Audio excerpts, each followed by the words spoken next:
Slovenská autobusová doprava Žilina prichádza od 9. novembra s unikátnym projektom na podporu cestovania prímestskými autobusmi. Zámerom tohto projektu je motivovať ľudí, aby do krajského mesta neprichádzali na svojich autách, ale viac využívali prímestskú dopravu. Okrem pozitívneho dopadu na ekológiu v meste má tento projekt za cieľ aj šetriť peňaženky občanov, ktorí majú dopravnú kartu SAD Žilina.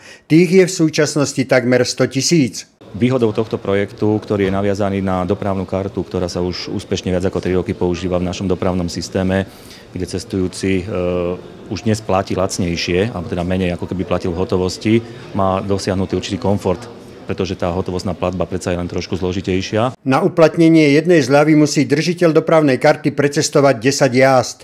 Za ne získa v 9 vybraných prevádzkach obchodného centra Miráž zľavy vo výške 10, prípadne 20%. Bežný cestujúci, či je to dospelý alebo žiak, v priemere precestuje v našich podmienkach alebo našou spoločnosťou 20 € mesačne. Ak si zoberieme priemerný nákup potravín ako príklad, je zhruba 200 € mesačne.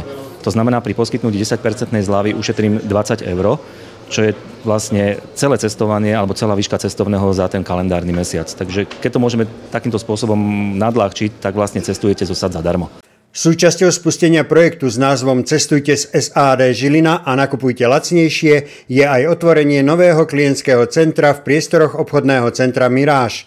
Toto nové centrum nájdete hneď pri vstupe z Hlinkovho námestia. Služby, ktoré tu poskytujeme, sú jednak tie štandardné, to znamená vybavovanie našich dopravných kariet, personifikácia dopravných kariet, ponuka vybavovanie dopravných, teda preukazov na preukázanie veku, ale rozširujeme tento súbor služieb o predaj cestovných lístkov na zahraničné autobusové linky alebo linky, ktoré vedú do zahraničia a v neposlednom rade poskytovanie služby vytlačením zľavového kupónu na sieť predajní, ktoré sa vyskytujú v obchodnom centre.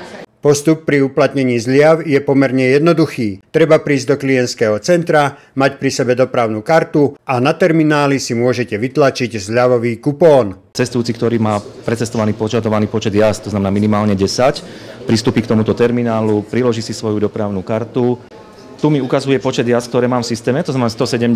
Pri 10 jazdách mám nárok na 17 kupónov ešte. To znamená, ak si ja dneska odteknem ktorýkoľvek obchod, dostávam. A ešte mám nárok na 16 kupónov, to znamená, ešte 16 krát si môžem uplatniť zľavu v ktoromkoľvek z tých obchodov. Cestujúci si ju môžu uplatniť aj spätne, to znamená od 1.8., pokiaľ cestujúci precestovali na našu dopravnú kartu svoje cesty alebo jazdy. Tieto cesty sú započítavané od 1.8., následne si vlastne môže uplatniť už v našom klientskom centre. Po vytlačení kupónov na zľavy má ich držiteľ ďalších 7 dní na to, aby si poskytnuté zľavy uplatnil vo vybraných prevádzkach obchodného centra.